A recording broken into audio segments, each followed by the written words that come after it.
Olá, a partir de agora você acompanha o Direto da Redação. E a gente abre falando sobre o Junho Branco, mês de conscientização e prevenção do uso de drogas. Desde o início do mês, a Prefeitura de Fortaleza realiza diversas ações voltadas à causa. Sobre esse assunto, eu conversei com Erasmo Lenz, da Coordenadoria Especial de Políticas sobre Drogas. Confira.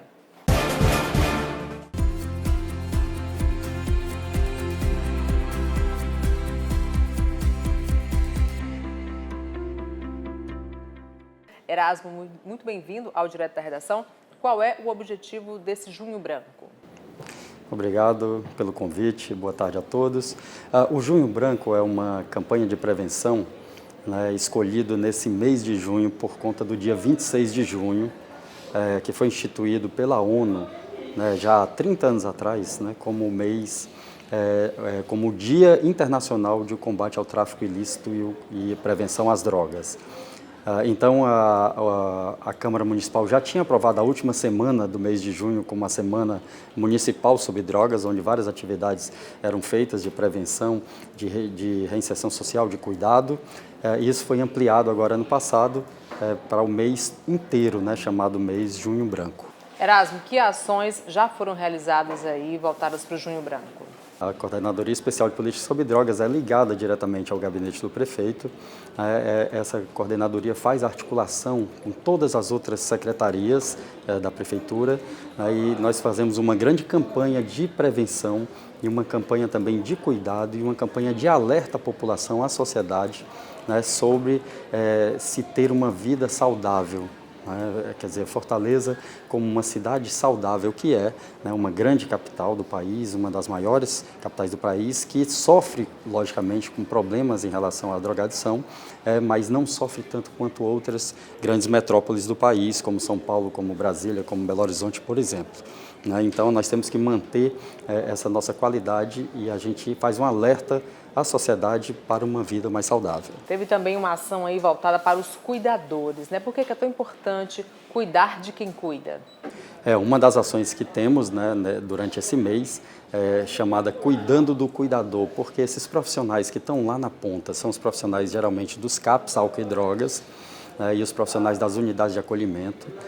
Esses profissionais eles vivem de uma doação. Quem realmente trabalha nessa área para acolher, para cuidar das pessoas que estão necessitando, as pessoas desorganizaram completamente a sua vida, então as pessoas estão lá todos os dias para fazer um projeto terapêutico singular, um acompanhamento, não é só remédio que esses usuários em tratamento eles necessitam, mas sim um acompanhamento para ter uma reinserção social. Então acaba sendo um trabalho realmente muito estressante também para os profissionais de ver também o sofrimento e ver como ajudar essas pessoas. E eles também precisam de um certo cuidado. Então a gente leva durante esse mês e a gente faz essa programação esporadicamente ao longo do ano.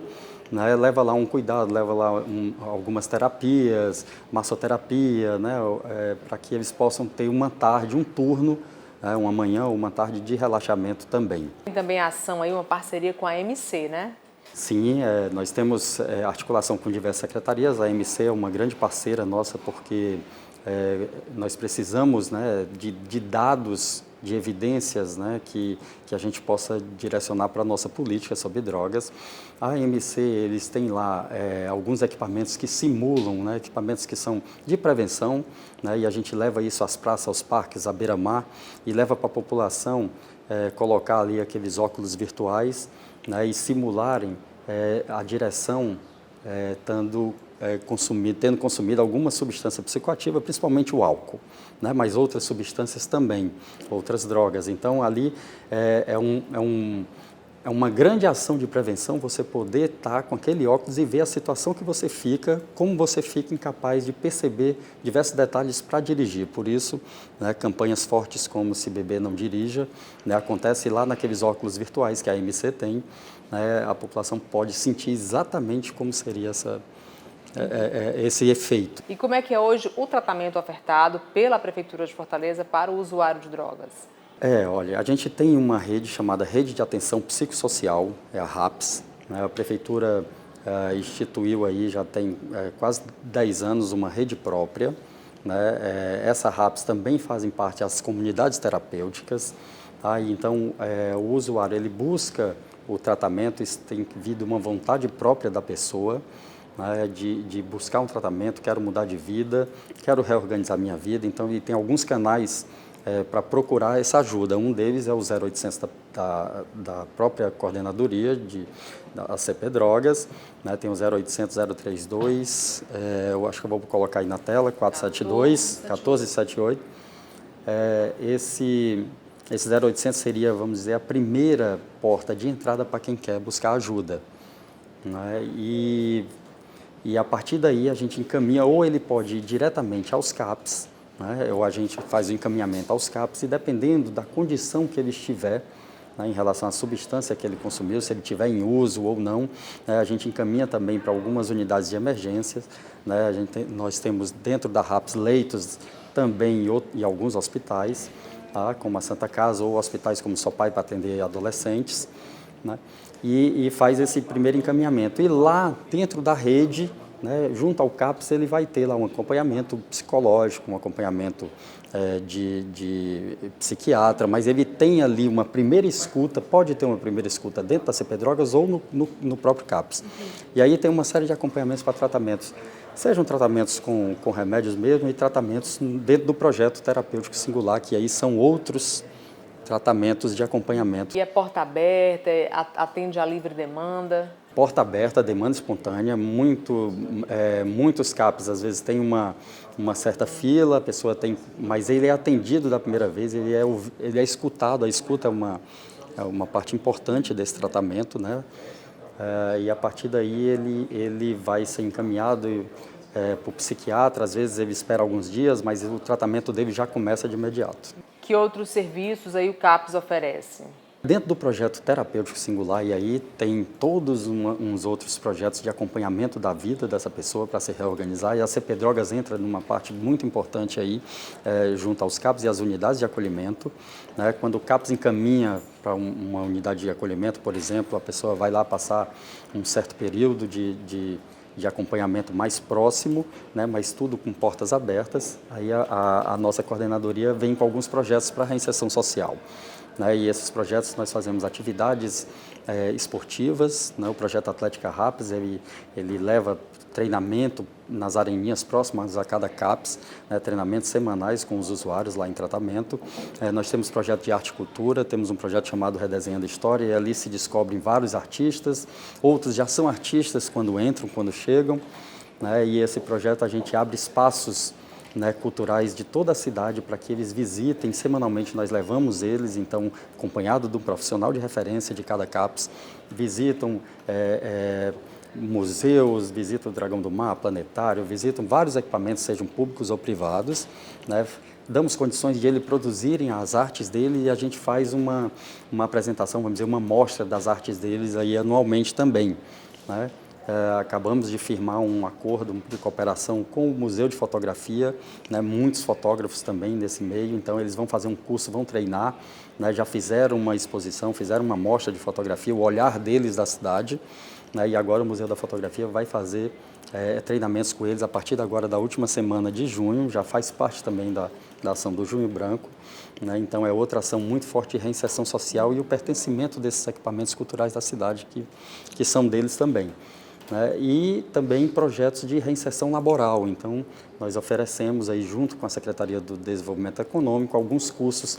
Nós chamamos esse projeto de acesso livre, porque não precisa ter nenhuma qualificação, nenhum pré-requisito, né, para fazer alguns determinados cursos, e vamos qualificá-los para tentar reinseri-los no mercado de trabalho. É uma reorganização da vida em geral, né? Você não vai só tomar um remédio para um problema que você está precisando, mesmo que esse seja um problema considerado de saúde pública, né? É um problema considerado pela ONU como saúde pública. Eraso, e muita gente aqui em Fortaleza tem conseguido mudar de vida com essa ajuda do poder público? Temos histórias impressionantes, depoimentos muito interessantes, né? Alguns usuários, inclusive desses artistas, né? Como eles conseguiram ressignificar a vida deles, né? Temos usuários, depoimentos que eles falam né, completamente fora de uma percepção, vamos dizer, que a população pode ter, em geral, não funcionam os equipamentos de saúde, a rede pública não funciona, eles falam exatamente ao contrário, né, como me acolheram, como são humanizados, os profissionais ali se dedicam, é muito amor envolvido pelos profissionais para trabalhar nessa área. Então, nós temos vários exemplos, vários depoimentos desse êxito, lógico que é constante um trabalho interno deles também, e esse acompanhamento é que nós temos que dar para eles, nós precisamos acolhê-los realmente para que eles mudem a vida, né? E o que é que está por vir aí de programação do Junho Branco? Então, nós temos agora no Junho Branco uma programação mais voltada, né, passando o Cuidando do Cuidador essa semana, nós temos uma semana voltada para valorização à vida, né? Então, vem muito esporte, né, vem passeio ciclístico, vem esporte, vem arte e cultura, então vamos fazer também um campeonato no ginásio Paulo Sarazate, que é a principal praça esportiva da cidade, né, e vamos levar lá as equipes de cada CAPS e a gente faz esse evento, chama Intercaps, né, eles levam lá as famílias, né, tem torcida, tem charanga, é um evento super animado, nós vamos fazer isso lá no finalzinho, na quinta-feira, ações com o Farol da Juventude também, junto aos Cucas, né, que é importante, todas essas ações junto aos Cucas, uma ação de redução de danos também com eles, mostrando, né, dos perigos, né, e dos malefícios do consumo de substâncias psicoativas e a forma de se cuidar, a forma de ter uma vida mais saudável. Então, nós vamos estar em eventos do Cuca como o REG, do Cuca, vamos estar fazendo também um evento de surf na Praia da Leste, né, na Leste-Oeste. Então, são diversas ações agora de valorização à vida saudável, né, para que as pessoas, chamando a atenção para isso. E é bom ressaltar que toda a programação, quem quiser acompanhar, está no portal da Prefeitura, né, no fortaleza.ce.gov.br, né? Isso mesmo. E assim, só para destacar, é importante essa ação na última semana também cultural, né? Uma ação muito forte com os usuários em tratamentos, onde o Museu da Fotografia entra com uma parte e eles também fazem uma exposição. O mês de junho também é destinado à conscientização sobre a escoliose. E eu bati um papo com o ortopedista e especialista em coluna, Dr. Rômulo Pinheiro. Acompanhe. Dr. Rômulo, muito bem-vindo ao Direto da Redação. Eu queria que o senhor começasse explicando o que é que de fato se caracteriza como escoliose. Bom dia, agradeço a oportunidade, né, de realmente falar sobre esse tema tão importante. Dia 27 de junho é considerado o dia de conscientização da escoliose. Por quê? Porque justamente a escoliose, o que é uma escoliose? Né? A escoliose é uma deformidade na coluna vertebral, caracterizada por uma angulação maior que 10 graus no plano frontal, ou seja, na vista de frente, né, na coluna. Por exemplo, a nossa coluna, né, olhando de frente, ela é reta. Certo? Só se a gente olhar de lado, ela tem curvaturas, né, típicas, por exemplo, lordose, lombar, cifose torácica, são características de curvas laterais. Mas o desvio no plano coronal, acima de 10 graus, né, numa radiografia documentada, né, dá o diagnóstico de escoliose. Doutor, a olho nu, quais os sinais da escoliose? Existem alguns sinais importantes da escoliose. Por exemplo, os ombros, né, quando realmente eles estão em alturas diferentes, ele pode realmente caracterizar uma escoliose. A escápula um pouco mais saliente, a bacia um pouco desnivelada, certo? Ou seja, a caracterização de diminuição de altura, a postura um pouco mais corcunda de crianças é um sinal clínico que realmente tem um sinal de escoliose. Alertar que justamente a escoliose ela não dói, por isso que o diagnóstico às vezes acaba sendo tardio, ou seja, quando é que realmente a gente tem um maior número de casos diagnosticados de escoliose? Por incrível que pareça, durante as férias. Por quê? Porque as férias, justamente os pais, eles conseguem justamente ter o diagnóstico pelo fato de justamente verem as costas das crianças e encaminhar para um especialista. Dia 27 é esse Dia Internacional de Conscientização sobre a Escoliose. Qual é o objetivo dessa data? O objetivo do Dia Internacional de Conscientização é o diagnóstico precoce. Por quê? Segundo a Organização Mundial da Saúde, 2 a 4% da população mundial tem um diagnóstico de escoliose e normalmente esse diagnóstico é tardio e normalmente quando esse diagnóstico é tardio, o tratamento às vezes até é cirúrgico. Ou seja, a conscientização é pelo diagnóstico precoce. No Brasil tem o diagnóstico de escoliose mais de 1 milhão de crianças, ou seja, o número é alarmante.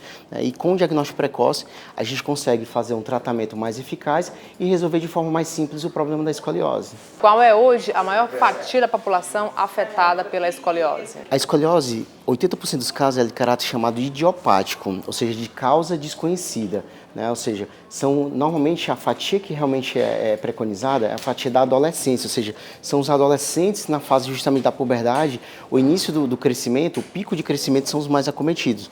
E existem outras causas, por exemplo, existe escoliose de caráter congênito, que justamente são crianças que já nascem com escoliose.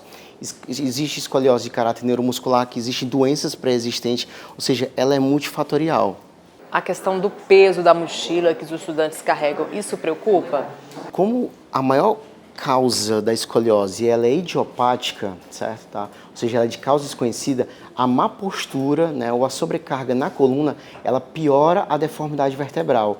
Por isso que deve se atentar justamente o uso de mochilas. Por exemplo, o máximo preconizado é no máximo 10% que uma criança deve colocar nas costas para justamente evitar uma sobrecarga e uma piora da postura e um desequilíbrio da coluna. Entendi. E qual é o tratamento hoje para a escoliose? O tratamento hoje ele tem que ser individualizado, na verdade. Por quê? Porque cada escoliose tem uma personalidade justamente diferente. Ou seja, o tratamento ele envolve uma equipe multiprofissional, através do médico ortopedista, especialista em coluna, por isso que deve-se procurar imediatamente, né, um médico ortopedista, o fisioterapeuta para readaptação funcional, que isso é fundamental para a escoliose, né, o ortototista, que é justamente, às vezes o paciente tem indicação de colocar uma órtese, um colete para a coluna, ou seja, deve ser o psicólogo, o fonoaudiólogo, né, ou seja, é na verdade uma equipe multifatorial.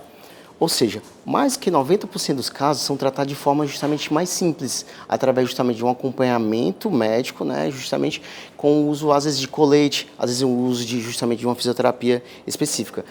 E 10% aproximadamente da população precisa ter a indicação cirúrgica, que são casos mais graves, na verdade. É possível prevenir a escoliose?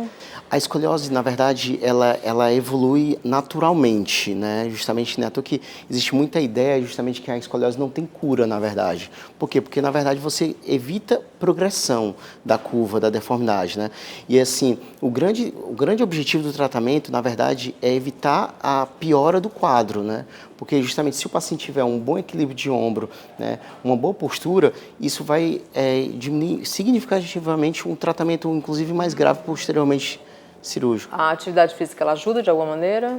Ajuda muito, né? Por exemplo, uma atividade física específica através de uma reabilitação funcional, né, utilizando justamente propriocepção de marcha, fortalecimento, alongamento de determinadas musculaturas na coluna, é fundamental para justamente ter um sucesso no tratamento. Entendi. Você já falou a questão do sinal de alerta, e quando é que eu devo procurar um especialista? Qualquer dúvida, na verdade, o que é preconizado? Qualquer dúvida, tá, justamente de uma má postura de uma criança, de justamente um desequilíbrio, principalmente dos ombros. O principal sinal de alerta são os ombros, né? Deve-se procurar imediatamente um ortopedista especialista em coluna, né? Justamente para ele fazer o diagnóstico precoce e já iniciar o tratamento específico. No domingo será realizada a 22ª Parada pela Diversidade Sexual do Ceará, a partir das 3 horas da tarde na Avenida Beira-Mar. Eu conversei com a Labelle Silva, que é diretora do Grupo de Resistência Asa Branca, entidade promotora da parada. Labelle, muito bem-vinda ao Direto da Redação. A parada é um momento de celebração, claro, mas também de muita reivindicação, né? Sim, obrigada por receber mais uma vez a gente aqui. A parada, esse ano, traz aí um tema importantíssimo, né?